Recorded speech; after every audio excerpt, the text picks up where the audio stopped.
crochet crowd. Y'all had asked a whole bunch of questions about my loom, so I'm going to try and quickly go through it real quick. Alright, so this is my 6-footer. As you can see, I'm not quite done yet. Y'all asked how I get it off, and it's just like those pot holders at Walmart that you can get real cheap with the loops. You do the same thing here. See if it'll clear up here. There it goes. And what I'll do is I'll start here at one of my corners that have the little tag, because I'll have one here and I'll have one at the very end of it.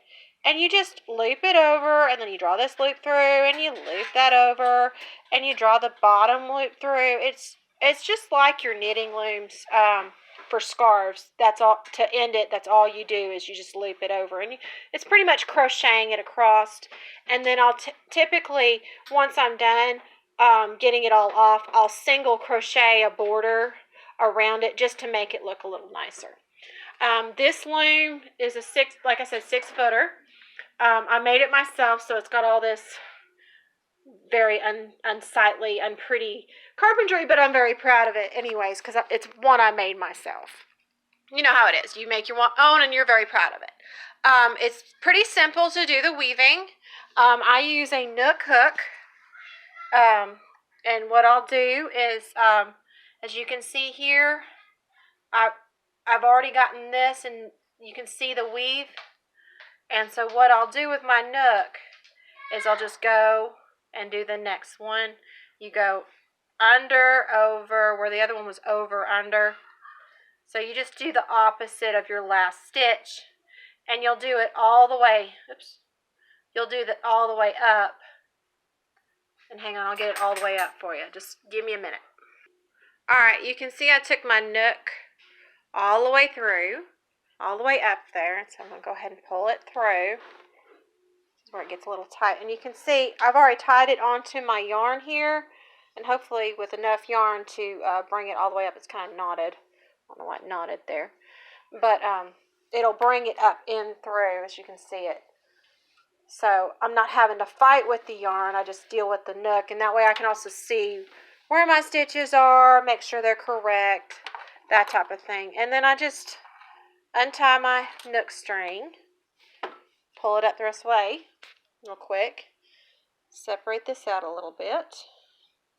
See if I can get it. Here we go. Quick, quick, quick, quick, quick, quick, quick, quick, quick. All right, let's see here.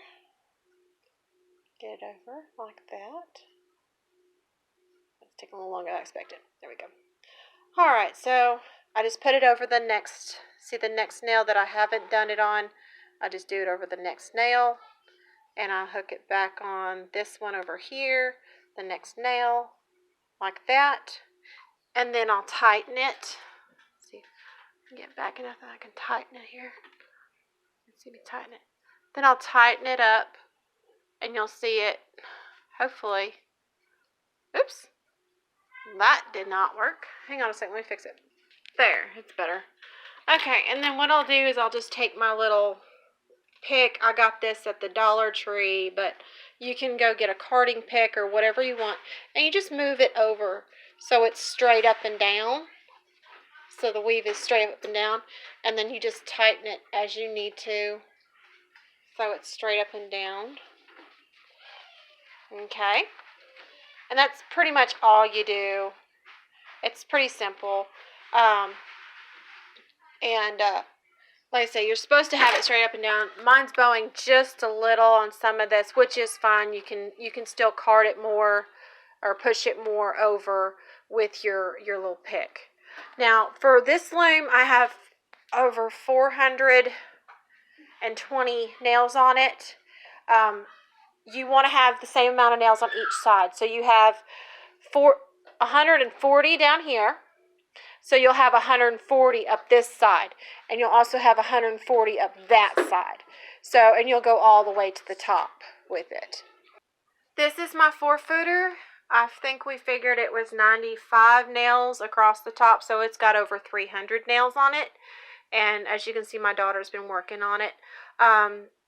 And it's the same concept. And this is how most people will put their loom to weave it. I just like doing it upside down. It makes it easier for me to work with it. So just make what's easy for you. This loom takes me about 3 to 4 hours, or as I put it, 2 days. Sometimes 3, depending on it. And then once I take it off, I do the same type of edging.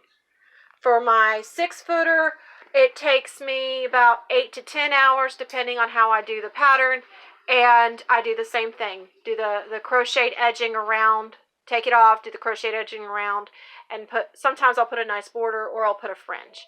So that's the information about the looms, and I'll put a link down below on where you can build your own, and maybe who knows, maybe you can get like me and get a nice carpenter friend to help you make it.